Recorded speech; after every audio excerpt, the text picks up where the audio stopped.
오늘 설교의 제목은 우리에게 필요한 것 무엇이죠? 위로입니다. 우리에게 필요한 것이 무엇일까? 위로인 것 같아요. 위로인 것 같아요. 사람들은 더 나은 삶을 살기를 원하고, 그래서 변화를 원하고, 또 달라지고 싶어 합니다. 달라지고 싶고 또 새로워지고 싶은데 사실은 달라지고 변화되기가 그렇게 쉽지가 않습니다. 왜냐하면 생각이 습관이 되었기 때문에 오랜 시간 동안 반복적으로 굳어졌기 때문에 이것이 변화가 어려운 것이겠지요. 그래서 이 굳어진 자세를 바꾸기 위해서는 세 가지가 필요한데, 첫 번째는 올바른 자세가 무엇인지 아는 거예요.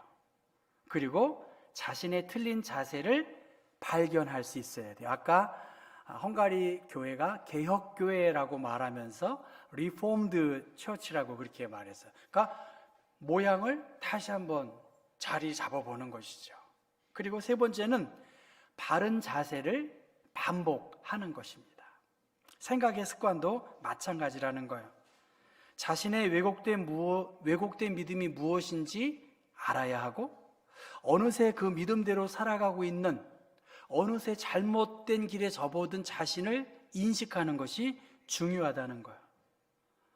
그리고 그때마다 현실에 부합하는 바른 믿음을 갖도록 이성적으로 판단해야 한다고 말합니다. 한두 번 해보다가 마는 것이 아니라 지속적인 반복이 필요하다는 것입니다. 믿음도 마찬가지다. 이거 신앙생활이라고 말한 것 같지 않고, 어떻든 믿음도 오랫동안 발견과 교정을 수없이 반복해야 한다. 이러한 노력으로 운명을 바꾸는 방법이 아닐까라고 종로 건강복지센터 의사는 그렇게 이야기합니다. 오늘 우리에게 필요한 것이 무엇일까? 저는 위로라고 봐요. 우리가 생각하는 엘리야, 바로 가장 강력한 하나님의 살아계심을 드러냈던 엘리야, 불의 선지자인 엘리야. 다른 사람이라면 몰라도 엘리야만큼은 지치지 않을 것이라고 생각했던, 하나님의 큰 능력을 드러냈던 엘리야도 자신의 목숨을 위협하는 아합 왕의 부인인 이세벨의 한마디에 그는 절망하고 낙심했습니다. 그런 엘리야에게 필요한 것은 로뎀나무, 그 나무 아래서 쉬는 것, 그리고 그 하나님의 터치하심, 하나님의 공급하심이 그를 다시 한번 회복해 했다고 지난번에 말했습니다. 그리고 이전과는 다른 방법으로 하나님께서 엘리야를 만져주셨어요. 하나님의 세미한 음성을 엘리야는 들었고, 그 세미한 음성을 들었기 때문에 그가 다시 한번 그에게 맡겨진 사명을 감당했습니다. 오늘 우리에게는 참 위로가 필요한 시대입니다. 엘리야도 위로가 필요하듯이 오늘 우리 모두에게도 하나님의 위로가 필요합니다. 왜 교회에 다니는가? 예수님은 수고하고 무거운 짐진 자들은 다 내게로 오라, 내가 너희를 편히 쉬게 하리라고 말씀하셨습니다. 예수 그리스도로부터 오늘 위로받기를 원하고, 예수님께서 주시는 힘을 의지하고 하늘의 소망을 힘입기 위해 우리는 교회에 온 거예요. 오늘 우리들은 하나님의 은혜가 필요해요. 하나님의 말씀을 이렇게 터치하는 말씀과의 만남이 있어야 합니다. 혹 제가 부족하고 제가 마음에 들지 않는 분도 계시겠지만, 이 계시의 말씀을 통해서 우리는 은혜 받아야 돼요.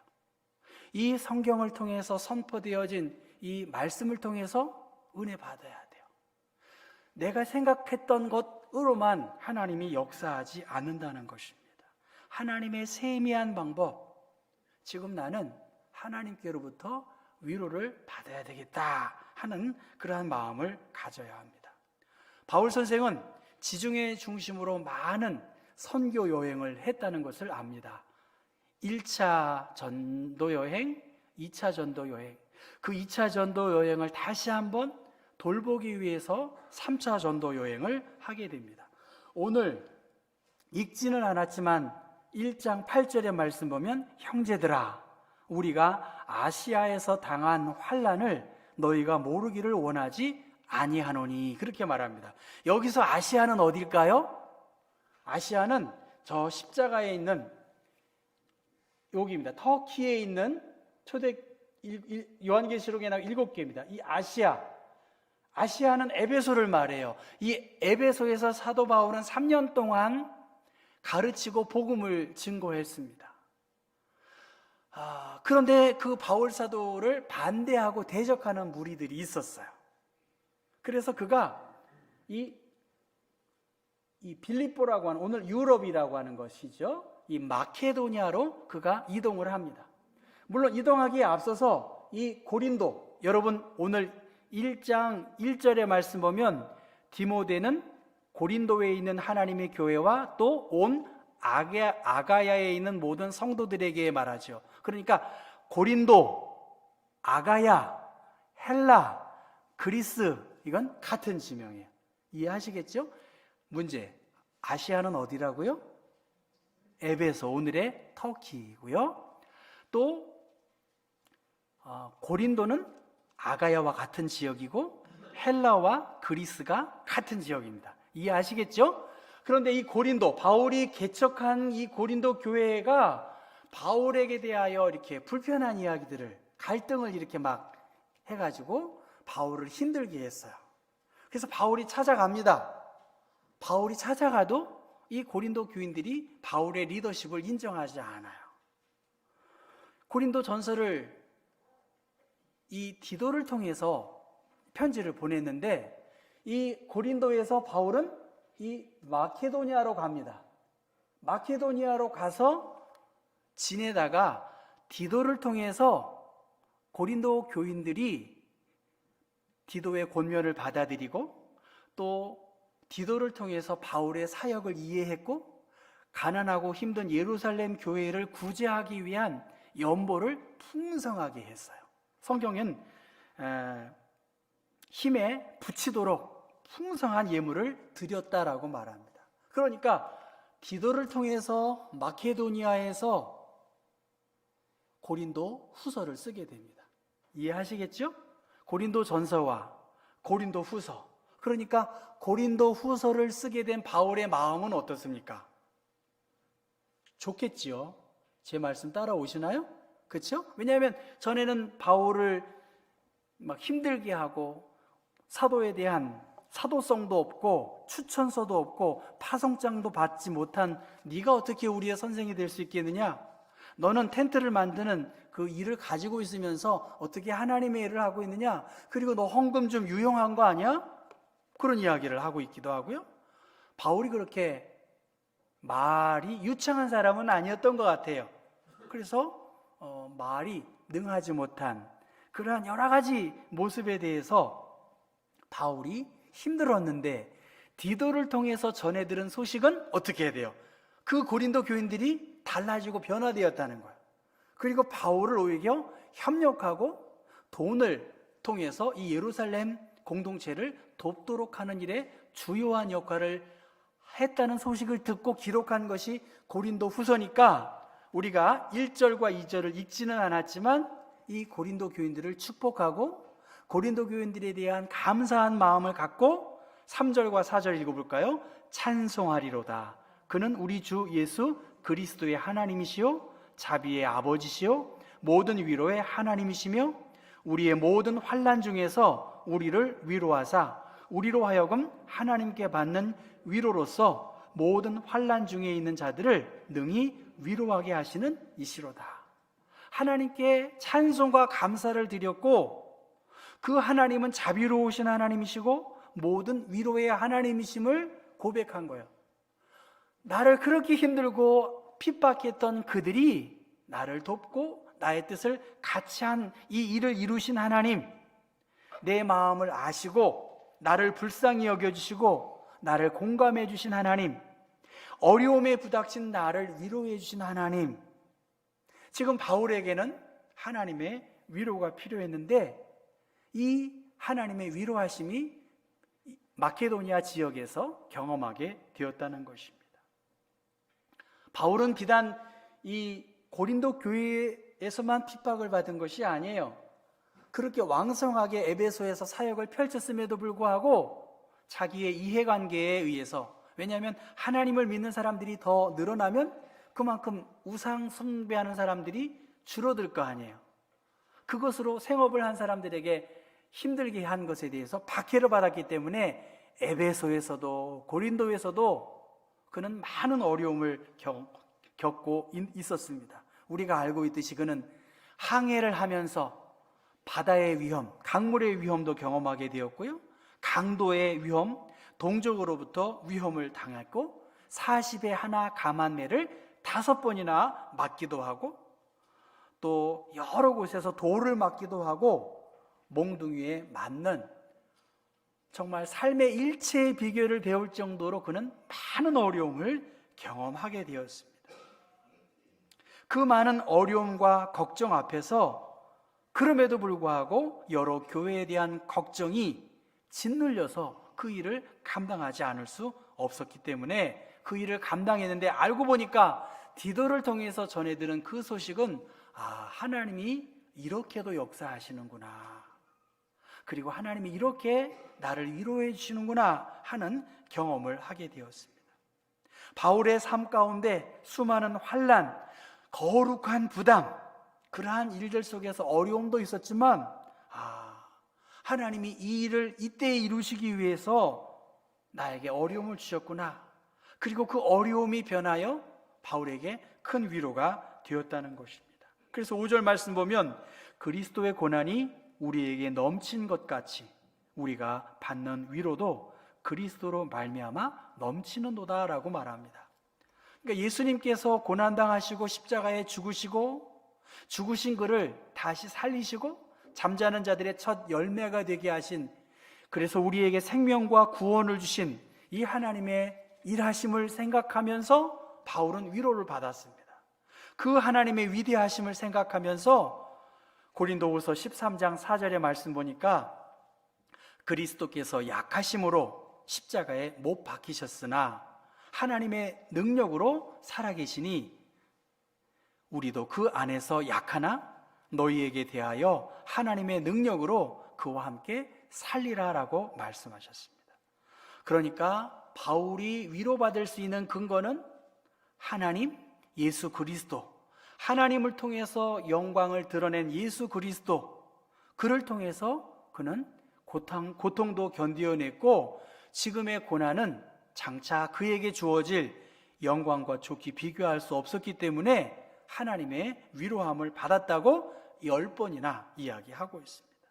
이 하나님의 위로하심이 우리 모두에게 함께하기를 빌어야 되겠고요, 그 다음에 위로의 말이 10번이 나오는데 우리라고 하는 말이 13번이 나오고 있습니다. 우리의 모든 환난 중에서 우리를 위로하사 우리로 하여금 하나님께 받는 위로로서 모든 환난 중에 있는 자들을 능히 위로하게 하시는 이시로다라고 말하고, 6절 후반절의 말씀 보면 이 위로가 너희 속에 역사하여 우리가 받는 것 같은 고난을 너희도 견디게 하느니라라고 말씀하십니다. 그러니까 하나님은 그의 택한 사람들을 통해서 하나님의 때와 하나님의 방법을 이루어 가시는데 그 일을 감당하다가 시련이 있다는 거예요. 그런데 그 시련의 과정을 통해서 하나님은 위로하시고 그 위로하심을 통해서 든든히 그 일을 견디어 나아가도록 그렇게 하신다는 것입니다. 그러니까 위로받은 우리들, 모든 환난 중에 있는 자들을 우리는 어떻게 해야 돼? 위로해야 할 사명이 있다는 거예요. 다른 사람들을 섬겨서 유익하도록 너희가 받은 그 위로로 다른 사람들을 위로하라고 그렇게 말합니다. 고린도후서 7장 6절의 말씀 보면 낙심한 자들을 위로하시는 하나님이 디도가 오므로 우리를 위로하셨다라고 말합니다. 여러분 무슨 말씀인지 아시겠죠? 바울이 그렇게 힘들고 고린도전서를 보냈고, 그리고 그가 바울을 대신해서 고린도 사람들에게 갔으니까 뭔가 기다리는 거 아니겠습니까? 그 소식을 기다리는 거 아니겠습니까? 그런데 디도의 역할, 디도의 사명이 잘 이루어짐으로 말미암아 디도가 옴으로 말미암아 위로를 받았다는 것입니다. 그러니까 하나님은 우리를 위로하시고 하나님은 하나님의 사람들을 통해서 우리를 위로하게 하신다는 거예요. 그 대표적인 예가 바로 디도이고, 전혀 생각하지 못했던 저 고린도 사람들, 고린도 공동체가 변화되고 달라지고 해서 바울을 위로했다는 것입니다. 하나님의 위로하심, 우리는 위로받아야 돼요. 우리는 하나님의 사랑을 많이 경험해야 돼요. 왜? 누군가를 위로하고 누군가를 견고하게 세울 수 있는 그 힘을 드러내서 우리라고 하는 공동체를 이루어 가게 하시기 위함이고, 하나님 또한, 예수님 또한 우리와 함께 그 일을 이루어 가신다라고 하는 의미에서 우리라고 하는 말이 반복되고 있습니다. 하나님은 다양한 방법으로, 하나님의 말씀으로, 하나님의 세미한 섭리의 방법으로 고린도 교인들처럼, 그리고 전혀 생각하지 않은 방법과 때와 계획하심으로 그 일을 이루어 가고 있다는 거예요. 환난 중에 있는 자들 우리가 위로해야 된다는 거예요. 나만 괜찮으면 괜찮은 게 아니라 지금도 울고 있고 힘들어하고 생각을 달리하는 사람들, 그들을 위로하라는 것입니다. 우리가 알고 있는 윤복희 씨의 여러분이라는 노래를 여러분 많이 들어보셨잖아요. 내가 만약 괴로울 때면 내가 위로해 줄게, 그렇게 시작하잖아요. 근데 만약 내가 외로울 때면 뭐라고 말하죠? 누가 나를 위로해 주지. 여러분, 누가 여러분을 위로해 주시죠? 근데 여러분 하면 다 감동이 되고 그렇습니다. 성 프란시스코가 말하지요. 위로받기보다는 위로하며, 이해받기보다는 이해하며, 사랑받기보다는 사랑하는 삶을 살게 해 주십시오. 그렇게 기도하고 그렇게 살자고 우리를 도전하고 있습니다. 예수 믿는 사람들 어떻게 살아야 할까? 이사야 66장 11절의 말씀 보면, 너희는 젖을 빠는 것 같이 그 위로하는 품에서 만족하겠고, 젖을 넉넉히 빤 것 같이 그 영광의 풍성함으로 말미암아 즐거워하라 라고 말해요. 많이 위로받고 많이 은혜 받으면 어떻게 해요? 그 영광의 풍성함을 알아서 기뻐하고 감사하고 즐거워하는 것입니다. 코로나가 종식될 것이다, 곧 그렇게 기대하고 많은 국경도 이제 열리고 있긴 하지만 우리가 많이 지쳐 있기 때문에 위로가 필요하겠다, 또 위로가 필요하다 생각합니다. 엘리자베스 루카시라고 하는 사람이 기쁨의 훈련인가 그런 책이 소책자인데, 기쁨을 만드는 6가지 레시피를 그렇게 제시하는데, 아름다운 시간을 적어보라는 거예요. 행복하고 즐거웠던 시간들을 마음을 굳게 먹고 긍정적인 모습으로 리스트를 만들어 보래요. 그건 이해하는 것인데, 저는 그것 중에 좋았던 일들을 돌아보고 즐거운 일들을 하고 감사하고 자신감을 찾으라는 말은 일반적인 어떤 삶의 지혜를 통해서 알 수 있는데, 이 엘리자베스가 이렇게 말합니다. 태연해지기. 여러분 따라서 해볼까요? 태연해지기. 태연해지라는 거예요. 조금 태연해지고, 교회 올 때는 좀 힘을 빼야 돼요. 몸과 마음도 좀 태연해지고 릴렉스한 상태에서 하나님께 예배해야 돼요. 그게 그 사람에게 복이에요. 태연해지라는 거.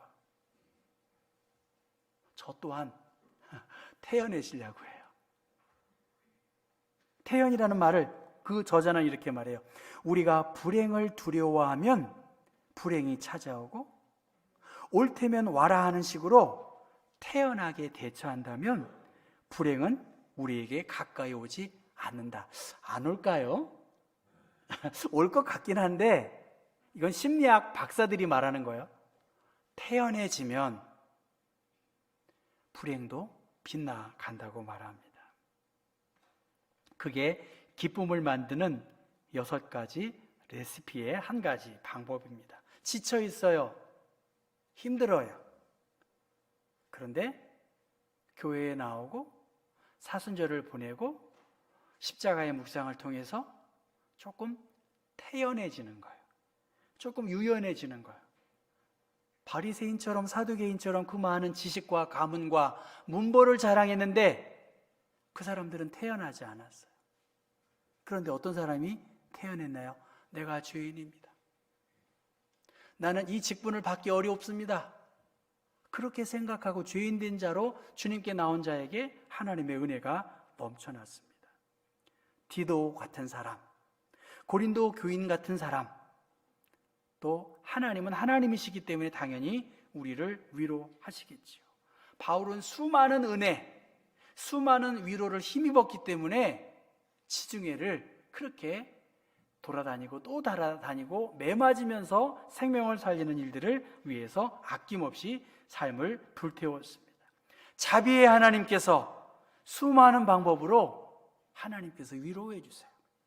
그리고 저 또한 하나님 위로가 필요합니다라고 기도해요. 위로가 필요하다. 새벽 기도하면서도 잠자리에 들면서도 하나님 나에겐 정말 주님의 위로가 필요합니다. 디도가 오므로 또 고린도 교인들이 그의 사역을 협력함으로 이제 우리가 위로를 얻게 되었고 그 힘을 얻은 것으로 바울은 그의 인생을 아름답게 마무리할 수 있었습니다. 왜 기쁨이 없을까? 하나님에 대한 바른 자세가 있는가? 우리의 신앙을 리폼드 해야 돼요. 새로워져야죠. 여러분 모르는 분은 없어요. 저는 권사님들 교육 그러한 의미에서 몸과 마음을 새롭게 해야 된다. 그래서 하나님 은혜를 힘입고 그 많은 위로의 에너지가 있어야 주지 않겠습니까? 많은 은혜, 사랑, 축복 그것을 받고 그것을 계속해서 반복하고 어떻게 하면 은혜 받고 어떻게 하면 하나님을 기쁘시게 할 수 있을까? 그것이 우리에게 절대적으로 필요한 것입니다. 이것을 깨닫는 방법이 있다면 그것을 위해서 계속 노력하라고 성경은 말씀하고 있습니다. 한번 넘겨줄래요? 예.